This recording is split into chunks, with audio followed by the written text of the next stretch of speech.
Aliens are here.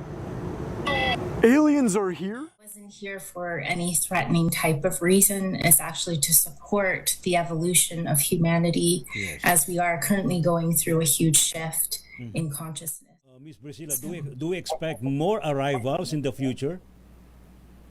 More arrivals? Yes, as things, what I sense is that as things begin to shift and heat up, there will be more because we will need that energy, that vibration to lift, and for those who are ready.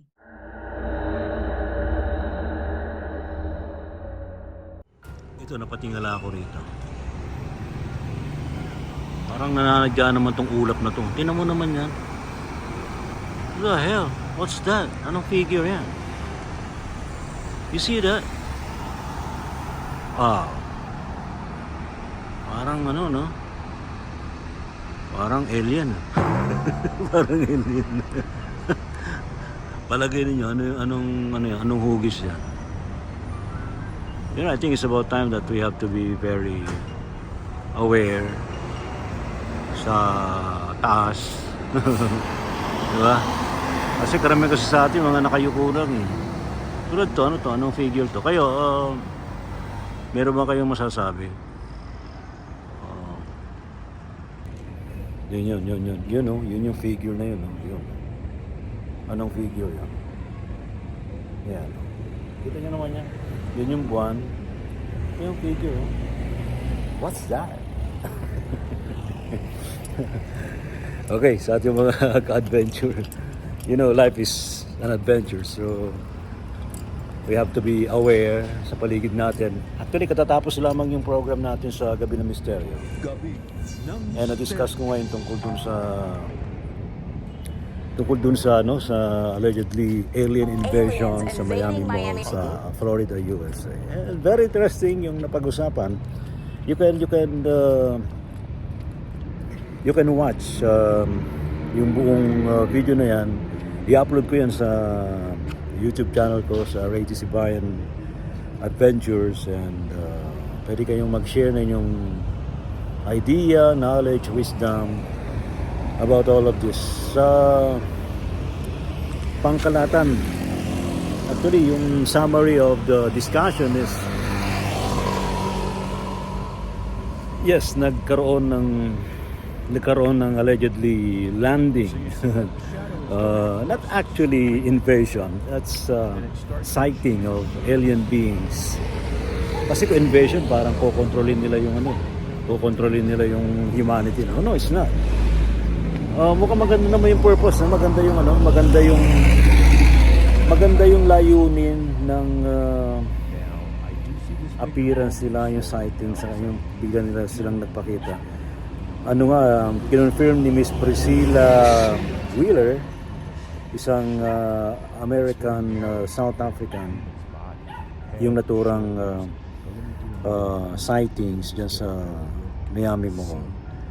And naka-receive siya ng message na talagang they arrived and para tumulong daw sa tao. Wasn't here for any threatening type of reason. It's actually to support the evolution of humanity as we are currently going through a huge shift in consciousness. So that was the message, that it wasn't here to harm. That was given to you before this New Year's Day, right? It was given around exactly the same time. Oh, the same time. New Year's Day. So Yeah, around the same time. So Yes. that means it's true that they arrive during the time. So the timing is it matches exactly to what the video So where did the they report is showing. Where did they sorry? come from, Miss Priscilla? From other dimensions, from other planets, or any star system? I'm not quite sure exactly what star system, or because I'm just the timing is very different compared to earthly time, so it's very difficult to put an exact I guess clarification, understanding of that. But I can tell you that my interaction was very clear that they are not here to harm. They are here to support the evolution of humanity as we are currently going through a huge shift in consciousness. Then, more arrivals. Ang tanong ko nga sa kanya, do we expect more arrivals in the future? Yes, sabi niya.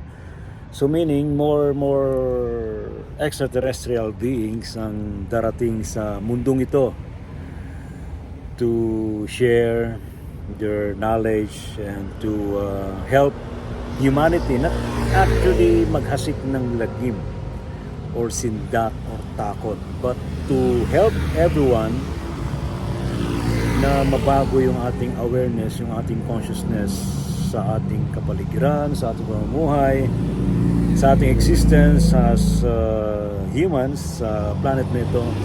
Do we expect more arrivals in the future?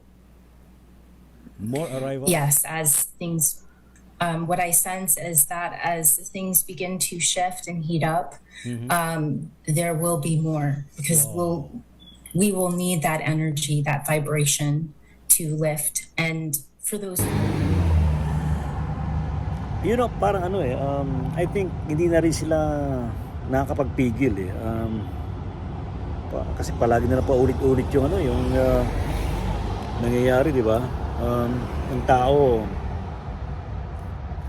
laging nakatutok sa hindi naman actually lahat, karamihan laging nakatutok sa pera, sa pagkapayaman, how to survive. Hindi mo masisisi kasi survival is talagang primary yan sa buhay natin, lalo ng mga Pilipino. Kaya yung mga opisyal ng gobyerno natin sa Pilipinas dapat magising-gising na rin.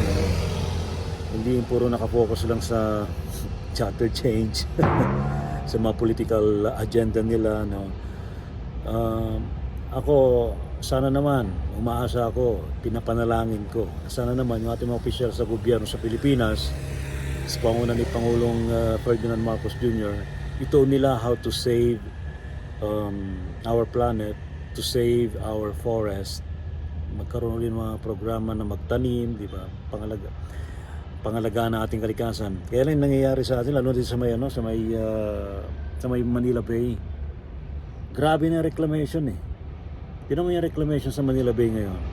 Tinabunan na ng buhangin kasi pinalalawak nila reclamation. In fact, tong CCP complex na to, reclaim area na to Dati itong Manila Bay di ba? Tinabunan na rin to. Ayaw ko naman sabihin na yung pagtatabon, yung reclamation na to sa panahon din ni dating Pangulong Marcos. Tapos mauulit ngayon. Naku, wag naman sana. Tama na siguro. Reklamasyon po na to ay naaprubahan na ng DENR pati po ng ating Pangulong BBM itong Pasay 360 Reclamation Project at ang Pasay Harbor City Reclamation Project. So out of 22 reclamation, 2 lang po yung nakapasa pa, no? At ito nga, dito tayo nag-update ngayon. Makikita ninyo sobrang daming buhanging itinambak po rito, no? Makikita niyo. Ito naman natin yung ating atensyon sa paano makakatulong sa ating mga kababayan, makaligtas tayo sa anumang dilubyo. Kasi the more na sinisira natin ating kalikasan, babalik at babalik sa atin yan, di ba? Yan tuloy, nagrarant tuloy ako sa ating episode ngayong gabing ito, no? Kasi very, very strong message that we have to be awakened. We have to share what we can share to our Mother Nature. In fact, ang ating Mother Nature umaaray na umiiyak na, di ba? Naghihingalo na actually dahil sa pandarambong na ginagawa ng tao. Nakakalbo ang kagubatan. Tingnan nyo, nagbabago ang kalikasan, nagbabago ang klima. Huwag niyong sabihin na huwag natin isisi sa kalikasan yung nangyaring pagbabago. Yung dating mainit, nagkakaroon na ng mga bagyo ngayon. Tingnan sa Saudi, di ba? Meron ng bagyo, di ba? May mga storm na sila doon sa Middle East. Dati wala, Huwag natin sisihin sa ano tawag nila? Climate change, no. Kaya nagkakaroon ng climate change dahil sa atin. Tayo ang nagbabago ng klima kasi tayo ang yumuyurak sa ating kalikasan.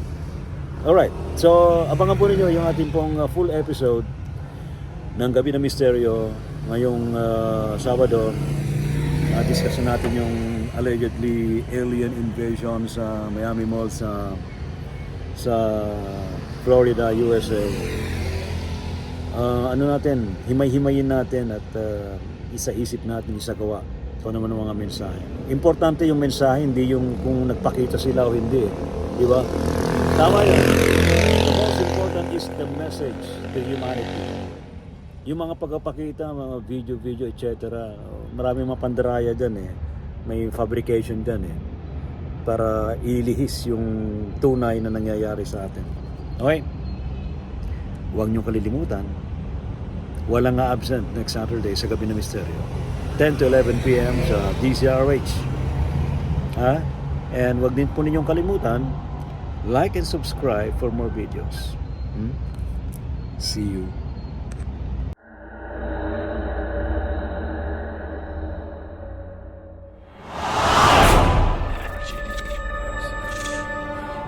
Hindi na tayong dito sa may Hong Kong. You can offer prayers. Wala namang mawawala doon. Flowers. They also burn incense. Diplomat Hotel? La North Cemetery.